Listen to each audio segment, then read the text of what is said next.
నమస్తే welcome to 69 TV నేను సుమాంజలి ముందుగా వార్తల్లోని ముఖ్యాంశాలు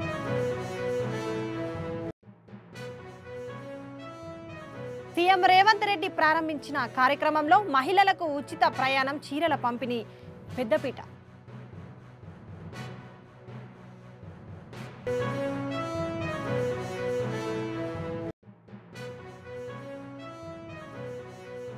డబ్బులు అడిగితే నాకే కాల్ చేయండి కోరుట్ల ఎమ్మెల్యే సంజయ్ ఆశ్వాసం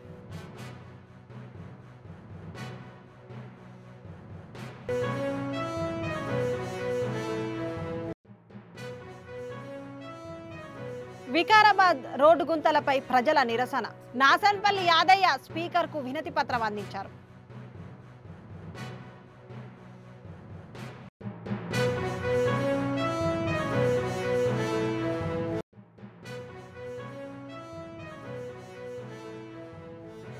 హైదరాబాద్ పాండిచేరి బస్సు ఘోర ప్రమాదానికి గురి 2 లారీల మధ్య ఇరుక్కుపోయిన బస్సు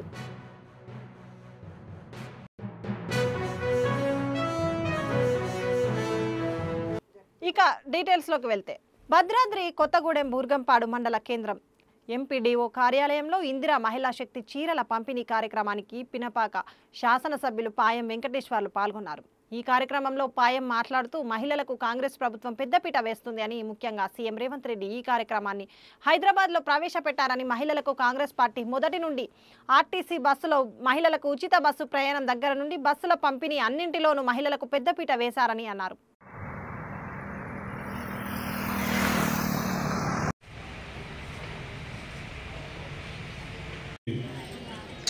అధ్యక్షత వహిస్తున్నటువంటి ఎంఎంఎస్ ప్రెసిడెంట్ గారికి వేదిక మీద ఉన్నటువంటి మన ఎంపీడీఓ జమలారెడ్డి గారికి మీరందరూ కూడా కాంగ్రెస్ పార్టీ ప్రభుత్వం రావాలని కాంగ్రెస్ పార్టీ ప్రభుత్వం పథకాలన్నీ అమలవుతాయని మీరు ఏదైతే ఆశీర్వదించారో దీవించారో ఆ మేరకు ఇక్కడ పినపాక నియోజకవర్గంలో మీ ఎమ్మెల్యేగా నన్ను 35,000 ఓట్ల మెజార్టీతో గెలిపించినారు మన తెలంగాణ రాష్ట్రంలో మన కాంగ్రెస్ పార్టీ ప్రభుత్వం ప్రజాప్రభుత్వం రావడానికి మన ముఖ్యమంత్రి రేవంత్ రెడ్డి గారిని మీరు అధికారంలోకి తీసుకొచ్చినారు పార్లమెంట్ ఎన్నికల్లో కూడా మన నియోజకవర్గం నుంచి కాంగ్రెస్ పార్టీ అభ్యర్థిగా పోటీ చేస్తే 50,000 ఓట్ల మెజార్టీ ఇచ్చినారు మరి ఇవాళ మీరు ఇక్కడ కూర్చున్నటువంటి ఆడబిడ్డలు అందరూ కూడా అసెంబ్లీ కానీ పార్లమెంటు కానీ మీ దీవెనలు ఆశీర్వాదాలతో ఇవాళ కాంగ్రెస్ పార్టీ ప్రభుత్వం ముందుకెళ్తా ఉంది అండగా ఉంటామని వారు చెప్పిన ఆదేశాలను తూచా తప్పకుండా పాటిస్తామని చెప్తూ మరి ఈ రోజు ఇంత పెద్ద ఎత్తున చేసిన మహిళా మనులందరూ కూడా ప్రత్యేక శుభాకాంక్షలు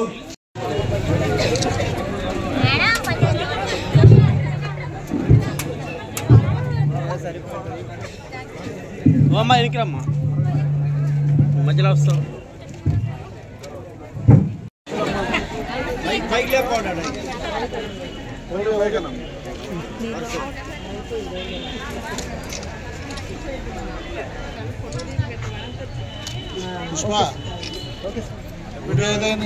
ఇందిరమ్మ ఇల్లు మంజూరు కోసం డబ్బులు అడిగితే రోకలి బండతో కొట్టండి మీకు బదులుగా నేను జైలు శిక్షకు వెళ్తా కోరుట్ల ఎమ్మెల్యే డాక్టర్ కల్వకుంట్ల సంజయ్ కీలక వ్యాఖ్యలు ఇందిరమ్మ ఇళ్లకు డబ్బులు వసూలు చేస్తున్నారని వరుస ఫిర్యాదులపై స్పందించిన కోరుట్ల బీఆర్ఎస్ ఎమ్మెల్యే కల్వకుంట్ల సంజయ్ డబ్బులు అడిగితే నేరుగా నాకు కాల్ చేయండి అంటూ అభయం ఇచ్చిన ఎమ్మెల్యే సంజయ్ ఎందుకంటే నాకు ఈ మధ్య వినబడుతున్నారు కాబట్టి మీ కొడుకులకు నాకు చెప్పాల్సిన బాధ్యత నాది మీ అందరికి ఇప్పుడు ఇక్కడ పెన్షన్ వచ్చిన వాళ్ళు ఎవరున్నా పెన్షన్ బీడీ పెన్షన్ కానీ పెద్ద మనుషుల పెన్షన్ కానీ ఒకసారి చేస్తున్నామా చాలా మంది ఉన్నారు వెరీ గుడ్ అంటే దగ్గర మీకు 9-10 ఏళ్ళు కేసీఆర్ వచ్చినప్పటి నుంచి వస్తున్నాయి పెన్షన్ ఎక్కడికి వస్తుంది పెన్షన్ పైసలు తంగు మరి బ్యాంకుకి వస్తాయా లేదా మధ్యలో వచ్చిస్తాడా బ్యాంక్కి వస్తాయి నువ్వు పోతావు మంచిగా జేబులో పెట్టుకుంటావు వెళ్ళిపోతావు అవునా రైతు బంధు వచ్చిన ఉన్నారు ఎవరికి రైతు బంధు చేతులు గట్టిగా బాబు రైట్ చేపించు నీ రైతు బంధు పైసలు ఎక్కడికి వస్తాయి బ్యాంకులకు వస్తాయి కదా డైరెక్ట్ నీ బ్యాంకులకు వస్తాయి టింగు మన సపోర్ట్ వస్తుంది నీ ఫోన్ లా నువ్వు పోతావు జేబులో పెట్టుకుంటావు పోతావు కళ్యాణ లక్ష్మి వచ్చిన వాళ్ళు ఎవరైనా కళ్యాణ లక్ష్మి చెక్ వచ్చిన వాళ్ళు ఉన్నారు ఎవరైనా కళ్యాణ లక్ష్మి వచ్చింది కదా బేట నీకు చెక్ వచ్చింది నీ దగ్గర వచ్చింది కదా బేట వచ్చింది పోయినావు పైసలు తీసుకున్నావు అయిపోయింది ఎందుకు చెప్తున్నా ఈ ముచ్చడంటే ఇప్పుడు రైతు బంధుకి ఎన్నిసార్లు వచ్చింది? కేసీఆర్ 11 సార్లు ఇచ్చింది రైతు బంధు. ఎవరికైనా రూపాయి ఇచ్చినావు నువ్వు? ఇయ్యలే కదా. రూపాయి అవసరం రాలేదు. ఎందుకు? డైరెక్ట్ నీ బ్యాంకులోకి వచ్చింది. మా అమ్మలకు 10 సంవత్సరాలు పెన్షన్ వచ్చింది. ఎవరైనా పోయి అప్లికేషన్ పెట్టుకొని చేయి తాకినా ఎవరికన్నా? లేదు. ఎవరికైనా రూపాయి ఇవ్వాల్సి వచ్చిందా? లేదు. అది కేసీఆర్ గారు చేసిన గొప్ప పని. ఎవరికి అర్థం కాలేదు. కేసీఆర్ ఏం చేసిండు? మధ్యలో ఒక మంచి వస్తే మళ్ళీ చేయి చాపుతారని డైరెక్ట్ నీ బ్యాంకు వేయడం మొదలుపెట్టిండు. ఏది ఇచ్చినా నీ బ్యాంకుకు రావాలి, మధ్యలో ఎవరు రావద్దు. ఈ మధ్య నాకు షికాయత్ వస్తుంది మళ్ళీ. ఇందిరం మిల్లుకు ఒక రేట్ అట, దాని పేరు ఇంకోటి మన రేషన్ కార్డుకు ఒక రేట్ అట. మీ కొడుకుని దండం పెట్టి కోరుతా ఉన్నా, ఇది రానియకండి. ఎవరికి రూపాయి ఇవ్వాల్సిన అవసరం లేదు. అర్థమైందా? అది మన హక్కు. మీకు ధర్మంగా వచ్చేది. మీకు రూపాయి ఎవడైనా అడిగితే, ఎవడైనా రూపాయి అడిగినా ఈ ముచ్చట మంచిగా రోగలు ఉంటుంది మన ఇంట్లో. రోగల బండి ఉందా అందరి కదా? ఇంకా తీసేసారు, గ్రైండర్ పెట్టేది అందరూ. రోగల బండి ఉన్నది కదా, ఆ రోగల బండి తీసి మన తల మీద కొట్టి నా పేరు చెప్పుర్రి. నేనే స్టేషన్ జైలుకి నేను పోతా, నా పేరు చెప్పుర్రి. అర్థమైందా? చెప్పి మీకు మీ కొడుకులకే చెప్తున్నా, దేనికి ఎవరికి రూపాయి ఇవ్వాల్సిన అవసరం లేదు. బాగా ఈ మధ్య తమాషా అయిపోయింది అందరికి. కేసీఆర్ కింది కొరకే ఆ రోజు ఏం చేసినా డైరెక్ట్ నీ బ్యాంకులకు వచ్చినట్టు చూసుకున్నాడు. తెలుసు ఆయనకి లంగతనాలు లంగముచ్చట్టు ఉంటాయని చెప్పి తెలుసు ఆయనకి. అందుకొరకే ఏం చేసినా ప్రజలకు డైరెక్ట్ చేయాలి. అందరు ఏమనుకున్నారు? వాటికే బ్యాంక్ వస్తుంది అనుకున్నారు. కాదు, మీకు ఎవరు మధ్యలో రావద్దని సార్ బ్యాంకులు వేసింది. సో ఇప్పుడు కూడా అదే చెప్తున్నాం మీ అందరికి. దయచేసి మీకు బిల్లులు వస్తాయి, సరే దానికి ఒక పద్ధతి ఉంది కాబట్టి పద్ధతి ప్రకారం కట్టుకోరు, అంతే. ఎవరు ఆపనికి లేదు. స్లాబ్ వేసినప్పుడు కింద బేస్మెంట్ కట్టినప్పుడు 1 లక్ష అందరికి బిల్లులు వస్తాయి. ఎవరికి ఏం కష్టం ఉన్నా మీకు నా ఇల్లు అడ్రస్ తెలుసు కదా, బస్ స్టాండ్ ముందంటే బస్సు దిగితే నా ఇల్లు ఉంటుంది, నా ఫోన్ నెంబర్ ఉంటుంది. ఎవరైనా మీరు నన్ను కష్టపడితే నాకు చెప్పు, విలేజ్ సెక్రటరీ కానీ ఎవరైనా కానీ. ఇది మన హక్కు. ఇక్కడ ఉన్న అధికారులందరికీ జీతాలు వస్తున్నాయి ఆల్రెడీ. అర్థమైంది చెప్పింది మీకు. సో దయచేసి మీ అందరినీ కోరేది ఒకటే, ఎవరికి కూడా రూపాయి ఇవ్వద్దు. మంచి బ్రహ్మాండంగా ఇల్లులు కట్టుకోర్రి. ఇల్లులు మంచి మీ అందరికి వస్తున్నాయి, అది మన హక్కు. దాన్ని మంచి సద్వినియోగం చేసుకోవాలని చెప్పి మీ అందరినీ కోరుతూ, ఏం కష్టం ఉన్నా ఎవరికన్నా. కొందరు ఎంట నవ్వుతున్నారు అంటే వాళ్ళకు కూడా ఫోన్ వచ్చినట్టుంది, నాకు 5-10 వేలు కావాలని చెప్పేసి. దండం పెట్టి చెప్తున్నా మీ అందరికి, ఎవరికి రూపాయి ఇచ్చేది లేదు. అర్థమైందా? మీ కొడుకుగా చెప్తున్నా, ఇక్కడ అన్ని నా మంచి ఉద్యోగం అన్ని బంద్ చేసుకుని వచ్చిన. ఎందుకు? మంచి రాజకీయాలు ఉండాలి, రాజకీయాలు క్లీన్గా ఉండాలి, మంచిగా ఉండాలి అని చెప్పి వచ్చిన ఇక్కడికి. ఇక అవే నడుస్తాయి ఇక్కడ. అర్థమైంది చెప్పి మీకు. అందుకొరకే మార్పు రావాలి, ఎప్పుడో ఒకసారి మార్పు రావాలి. ఎవరికి రూపాయి ఇవ్వాల్సిన అవసరం లేదు. మీ దండం పెట్టి కోరుతా ఉన్నా, మీ కొడుకులా కోరుతా ఉన్నా. కాబట్టి ఏం కష్టం వచ్చినా నాకు చెప్పుండ్రి, నేను వస్తాను కావాలంటే. కానీ మీరు మాత్రం ఎవరికి తలంచాల్సిన అవసరం లేదు, ఎవరికి భయపడాల్సిన అవసరం లేదు. సరేనా? జై తెలంగాణ. స్పీకర్ సార్, 1 నెల జీతం తీసుకోకండి, రోడ్డు ప్యాచ్ వర్క్ చేపించండి. కొత్త రోడ్డు వేస్తారా లేదా కనీసం ప్యాచ్ వర్క్ అయినా చేయండి. వికారాబాద్ పట్టణంలో అంబేద్కర్ విగ్రహ సాక్షిగా నిరసన తెలుపుతున్న నాసన్పల్లి యాదయ్య అనే ఓ యువకుడు. కొత్తగడి నుండి మోత్కుపల్లి వరకు రోడ్డు మొత్తం గుంతలమయం, వాహనదారులు నరకం చూస్తున్నారు.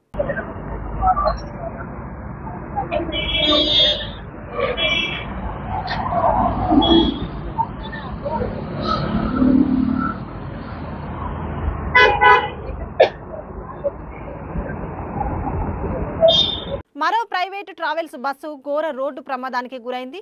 మైత్రి ట్రావెల్స్ కు చెందిన ప్రైవేటు బస్సు ఏపీలోని నంద్యాల జిల్లాలో ప్రమాదానికి గురైంది. ఈ ఘటనలో 2 ప్రయాణికులు మృతి చెందగా మరో 15 మంది వరకు తీవ్రంగా గాయపడ్డారు. హైదరాబాద్ నుండి పాండిచేరి వెళ్తున్న మైత్రి ట్రావెల్స్ బస్సు నంద్యాల జిల్లా ఆళ్లగడ్డ మండలం పెరాయి పల్లిమిట్ట దగ్గర జాతీయ రహదారిపై ప్రమాదానికి గురైంది. సరిగ్గా అర్ధరాత్రి 1 గంట సమయంలో లెఫ్ట్ సైడ్ లారీ ఆగి ఉంది. వెనుక నుంచి వేగంగా దూసుకొచ్చిన లారీ బస్సును ఢీకుంది. ముందు ఉన్న బస్సు లారీ డ్రైవర్ గమనించకపోవడంతో ఈ ప్రమాదం జరిగింది. ప్రమాదంలో 2 లారీల మధ్యన బస్సు ఇరుక్కపోయింది. బస్సులో వెనుక వైపున ఉన్న F4 అండ్ F6 బెర్తులో ఉన్న బద్రీనాథ్, హరిత అనే 2 మృత్యువాత పడ్డారు. అందరికీ నమస్కారం. 22 నవంబర్ సుమారుగా ఈవినింగ్ 5 o'clockకి మియాపూర్ నుండి మైత్రి ట్రావెల్స్ అనే ఒక ప్రైవేట్ బస్సు హైదరాబాద్ నుంచి పాండిచేరి వెళ్ళే ఒక బస్సు స్టార్ట్ అవటం జరిగింది. ఈ బస్సులో సుమారుగా ఒక 33 మెంబర్స్ ప్యాసింజర్స్ ఉన్నారు. వీళ్ళందరూ అక్కడ హైదరాబాద్లో ఈవినింగ్ బయలుదేరి ఈరోజు మిడ్నైట్ 12:30 ప్రాంతంలో ఆళ్ళగడ్డ ఎంటర్ అయ్యే ముందు పేరాయిపల్లి మెట్ట దగ్గర బస్సులో ఉన్న ఒక 2 ప్యాసింజర్స్ యూరినల్స్ కోసం ఆపమని చెప్పేసి డ్రైవర్ని రిక్వెస్ట్ చేయడంతో బస్సు సైడ్ కాపడం జరిగింది. ఈ ఆగున్న బస్సుని వెనకాల నుంచి ఒక లారీ డ్రైవర్ స్పీడ్గా వచ్చేసి బస్సుని బ్యాక్ సైడ్ నుంచి డాష్ ఇవ్వడం జరిగింది. ఈ యాక్సిడెంట్ జరిగిన వెంటనే మనకి హైవే ద్వారా మన పోలీస్ ద్వారా మనకి ఇన్ఫర్మేషన్ వచ్చిన వెంటనే విదిన్ 20 minutes ఉన్న ఇంజూర్డ్ అందరినీ కూడా అంబులెన్స్ని పిలిపించి ఆలగడ్డ సిహెచ్సికి మనము షిఫ్ట్ చేయడం జరిగింది. ఈ జరిగిన ఇన్సిడెంట్లో ఒక 2 members, ఒక అమ్మాయి అబ్బాయి చనిపోవడం జరిగింది. అలాగే ఒక 8 members ఇంజూర్డ్ అయ్యారు.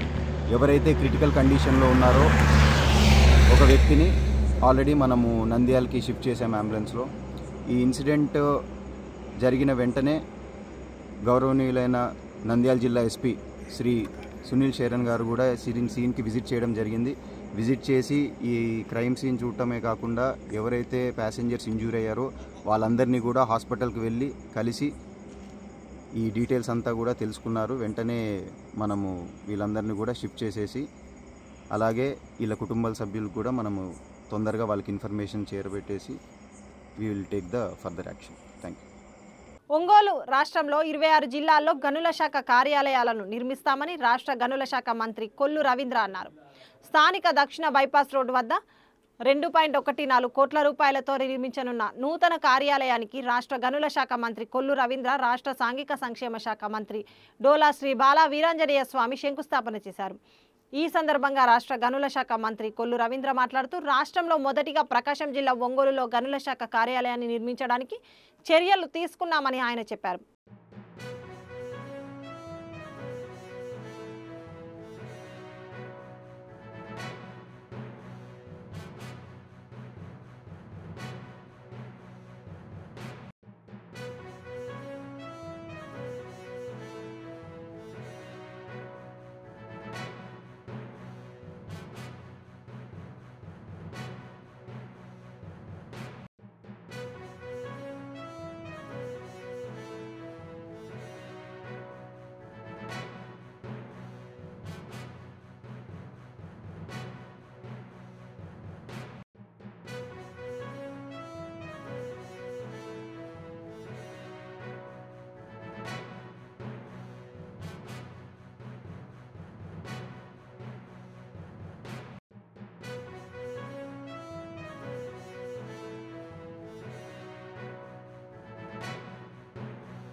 శ్రీకాకుళం జిల్లాలో రోడ్డు ప్రమాదం చోటు చేసుకుంది. కోటబొమ్మాలి మండలం ఎత్తురాళ్లపాడు వద్ద ఆగి ఉన్న లారీని తుఫాన్ వాహనం ఢీకొంది.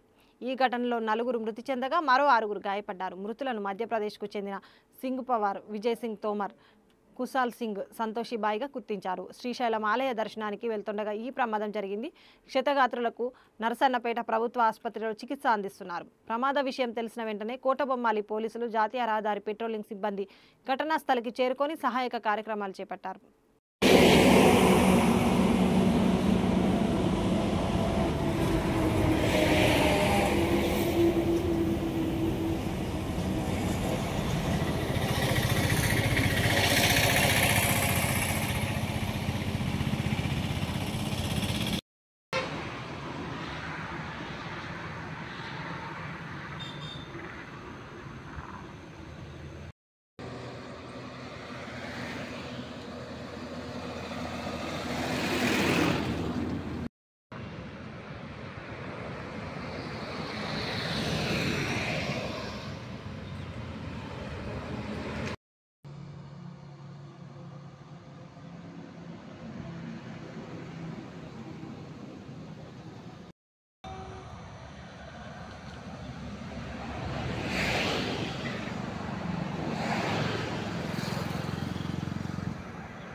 బులెటిన్ ముగించే ముందు హెడ్లైన్స్ మరోసారి.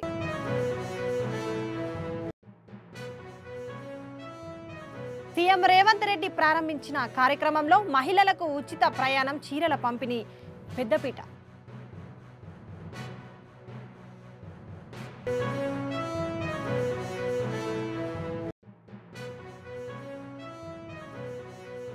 డబ్బులు అడిగితే నాకే కాల్ చేయండి, కోరుట్ల ఎమ్మెల్యే సంజయ్ ఆశ్వాసం.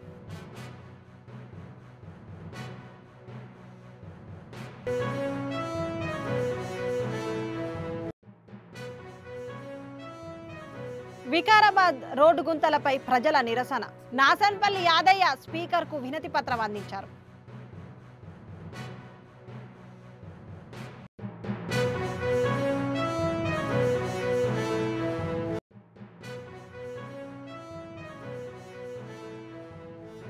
హైదరాబాద్ పాండిచేరి బస్సు ఘోర ప్రమాదానికి గురి. 2 లారీల మధ్య ఇరుక్కుపోయిన బస్సు.